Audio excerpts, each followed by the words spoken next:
Shabbat Shalom. I want to thank everyone at Shaarey Zedek who is involved in arranging for me to be here. I'm really, really honored to be here and slightly intimidated by this amazing space. But we'll try to have an intimate conversation with you nonetheless. But I'm really, really thrilled to be here. Thank you so much for having me. There is a very strange moment in today's Torah portion. Well, there are a lot of strange moments in today's Torah portion, but there's one really weird moment that's very, very easy to miss, that's right in the middle of what should be a kind of a grand finale moment when Noah gets out of the ark and, is promised by God that the world will never flood again, and before he becomes a naked alcoholic. At that point, God makes the rainbow. So, that's like we're still in the preschool approved part of the story. But God makes this rainbow as a sign that God will not flood the world again. And this is sort of the message we have, where like the rainbow is a sign of the eternal covenant. But look exactly at how it's described. And there are actually two verses that repeat this exact same idea, in quick succession. God says, "When the rainbow is in the clouds, I will see it and remember the eternal covenant." I thought this is extremely strange because, the preschool version of this story is that the rainbow is a reminder for us, for people, that God will never flood the world. But that's not what the text says. It says, what God says, when the rainbow is in the clouds, I will see it and I will remember the eternal covenant. The rainbow is not a reminder for people, it's a reminder for God. Personally, I find it very comforting to know that, like us, God needs to upload reminders for himself into the cloud.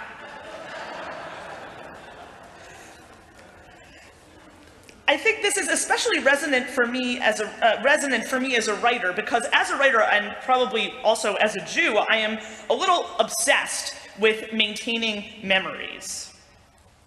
Since I was a child, I've had a fantasy of turning life into a kind of archive, of writing every single thing down that ever happened and recording every moment so that nothing could ever be lost. Now, of course, social media has made my dream come true and turned it into a nightmare where every idiotic thing you ever do is recorded forever and ever.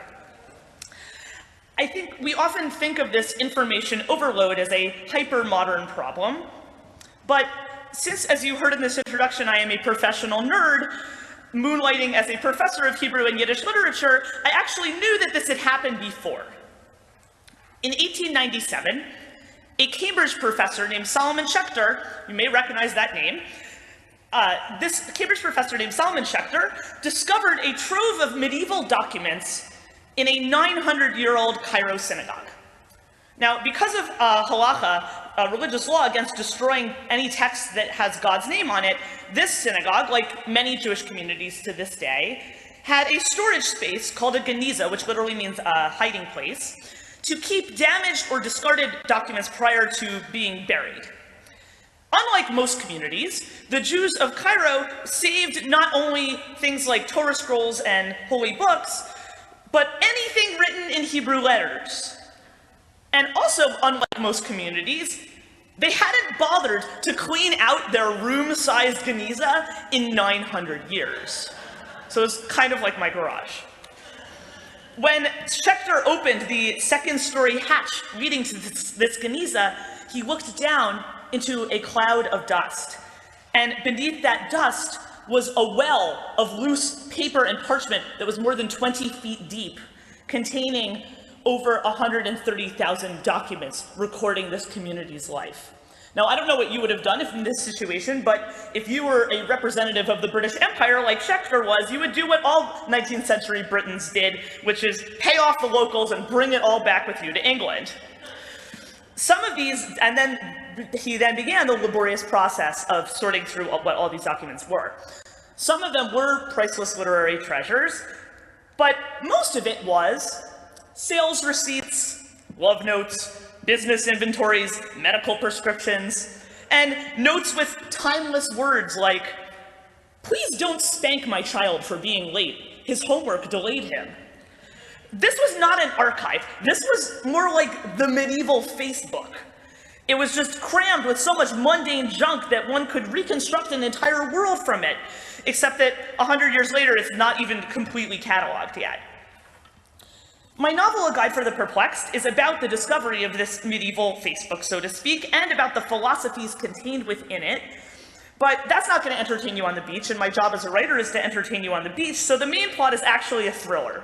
It's about a woman who invents the next generation of social media, a platform that records everything its users do and catalogs it all according to their instincts. When I wrote this book several years ago, this felt very new, but now, of course, this is like everything you've ever done online. Those of you who have read my other books know that I'm a little obsessed with injecting forgotten history into a plot worthy of an airport novel, and that is why this software developer ends up getting kidnapped in Egypt during a business trip that her jealous sister made her take. I'm not a very original person, and so actually I stole this plot from the Torah. This is the biblical story of Joseph and his brothers, retold in modern times and with women instead of men. I think it's deeply important that some of the oldest stories in the world are about sibling rivalry, including some that we saw in the not-so-preschool approved parts of this parsha. And I think that is important not necessarily because it's true that mom always loved you best, though in your case maybe that was true, but because siblings are people who usually share a past, but remember that past in completely different ways. So the sibling experience is like living evidence of the reality that once the past is gone, all we have are different people's versions of it. The Jews of medieval Cairo had an excuse for saving everything. They believed that the language these documents were written in was infused with holiness. What is our excuse? Beyond narcissism, what is our reason for recording and posting and Instagramming every instant of our lives? I think it is a fear of mortality. The Egyptian pharaohs once filled their tombs with objects representing everything they hoped to carry over from one world to the next. I think that we similarly hope that if we could just save everything, then all those momentary encounters and experiences could be preserved. Have you ever noticed how many people online post pictures of food? I used to wonder about this. I'm like, why do I need to see this person's lunch? And then I realized because that lunch is about to become a pile of dirty dishes that someone's going to have to clean up. And I think that all of those momentary encounters, the delicious dinner that's going to become a pile of dirty dishes, the beautiful sunset that's going to turn into darkness, the laughing man or woman who's probably going to leave us for somebody else, the crawling baby who's going to soon start to walk, I think we want all of those temporary things to remain forever unchanging, stored for eternity in some metaphysical space beyond time. And I think that may be why we call it the cloud. I think that what is lost in that cloud is the art of forgetting, the selective memory that distinguishes trash from treasure. I don't know how many photos you have on your phone, but if you're anything like me, you're probably never going to look at all of them. And what this means is that saving everything is eerily similar to saving nothing. And in sheer quantity of data, many people's personal records might come to resemble that room in Cairo, bottomless wells of mostly trivial information with its treasures concealed in a cloud. To avoid that fate, I think we need to consider the option that God exercises when he makes that rainbow as a reminder for himself. And what I mean by that is the possibility of controlling the past. My book is called A Guide for the Perplexed. As I mentioned, I'm not a very original person. I stole this too. I stole this from a famous work of Jewish philosophy whose rough drafts were in fact found in that room in Cairo. The author of Guide for the Perplexed was a person known as Rambam Moses Maimonides, and he's also a character in my novel. He lived in 12th century Cairo, which is a setting that actually, when you study it, feels weirdly familiar to 21st century Americans, because 12th century Cairo was the tech capital of the world. It was at the crossroads of a global economy. It was on science's cutting edge. Maimonides was not only a philosopher and a rabbi, he was also a scientist, he was a physician, he was actually the chief physician for the Sultan of Egypt, which means he wasn't just a doctor, he was more like a non-discredited Dr. Oz.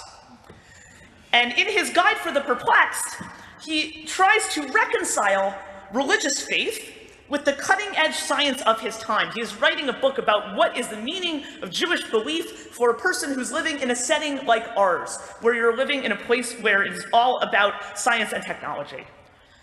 In the process, he asks a question that we are still asking today. Are our lives determined by forces beyond our control, or do we have the free will to determine our own future? For Maimonides, this was a religious question about the paradox of an all-knowing God. If God knows our actions in advance, then how can we have free will? But today, I think it's actually many secular people who are the ones who believe in destiny. They may not believe our lives are determined by an all-knowing God, but perhaps that our lives are determined by genetics, or brain chemistry, or laws of evolution. Maimonides answers this question by invoking the ancient Jewish idea of God requiring human partnership. The belief in human agency in a divinely created world was embedded in Judaism at a time when it was alien to many other cultures. We see that, of course, in today's Parsha, where somehow when God is destroying the world, God can't just regenerate humanity. God needs to pick this guy and make him sit there with a hammer and nails building an ark. To me, though, the story that best illustrates this interplay between free will and destiny is the one I stole for my novel, which was the Joseph story, later in the book of Genesis. So if you'll forgive me, we're going to fast forward and give now a Devar Torah that I could have given a month and a half from now. Joseph, of course, gains fame by interpreting dreams, which are presented as prophecies of the future. And this always bothered me as a modern reader, because I'm like, well, now we're sort of influenced by, the way we think about psychology is not that dreams are a prediction of the future, but rather that they're an understanding of the past. There is, however, a way to reconcile this problem. When you in the part of the Joseph story where he interacts with the Egyptian pharaoh dreams about 7 fat cows and 7 thin cows coming out of the Nile, and Joseph interprets it by saying this means Egypt's going to have 7 good years and 7 bad years. Well, you can read this as a supernatural message, but think about this. This is an anxiety dream. Pharaoh lives in a country with one water source. Good years are when the Nile overflows. Bad years are when the Nile doesn't overflow as much. He's aware of this reality. He lives here. This is his life. He worries about this. But Pharaoh lives in a completely fatalistic culture. It does not occur to Pharaoh to solve this problem until Joseph says, what you should do is save the food from the good years so that you have something to eat during the bad years. I mean, as a modern reader, I read that, I'm like, Pharaoh, why the heck didn't you think of that? But I think, that act of human agency is what we now think of as technology. And the dilemma of how much of our lives is in our control and how much isn't is so alive for us today in a high-tech world. I think this double helix of free will and destiny, of humility in front of the things we can't control, and activism in front of the things we can control, is ultimately the engine by which our past drives our future. And this problem of what does it mean and how much of our lives we can control, actually can really only be resolved in hindsight by storytelling. By the stories we choose to tell ourselves about why our lives have turned out the way they have. Later in the Joseph story, Joseph informs Pharaoh of this amazing idea of maybe you should save the food. And as a result, his brothers, who had sold him into slavery years before, come to Egypt to buy food during the famine. And then there's the famous denouement when Joseph reveals himself to them. But when Joseph finally confronts his brothers, he says something really amazing to them. He says, "Don't be angry at yourselves that you sold me to this place," in other words, that you sold me into slavery in Egypt, "because it was to save life that God sent me ahead of you." Well, that is a mind-blowing revision of history. It's like, hey brothers, remember that heinous crime you committed? Don't worry, it's all good. It was actually a benevolent act of God. I think what this moment really reveals is Joseph's true power, which is our power too, which is the ability to control the past. Not by changing the past, which can't be done, but by choosing to tell the story of the past selectively in a way that makes a future possible. Today we have a technology that feels very new, but that achieves something very similar to that medieval Geniza. It's a constant, ongoing repository of our personal lives and, more importantly, of our collective culture. We have enormous resources and also enormous opportunity, but I think it is all doomed to become a pile of dust without our agency as curators of this material, and specifically as storytellers, as those who use a set of beliefs or aspirations to turn those piles of events into stories that are driven by meaning and purpose. This afternoon, I'm going to speak more about what it is that constitutes specifically Jewish storytelling. But I think that the base here for all storytelling is that selective use of the past. I think that that is what God is doing when he makes that rainbow, as a reminder not for us, but for himself. Turning that cloud full of endless cycles of creation and destruction into something worth remembering. Shabbat Shalom.